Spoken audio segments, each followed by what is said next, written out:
شاء الله. Hello everyone. Today we talk about how to fix the app of CamScanner.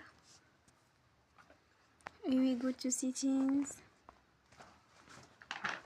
then we click on apps.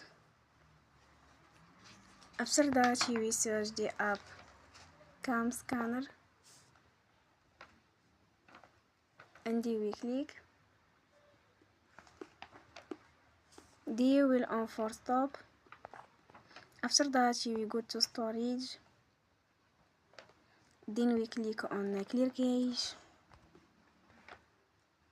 In the end you will turn your Wi-Fi and you will turn.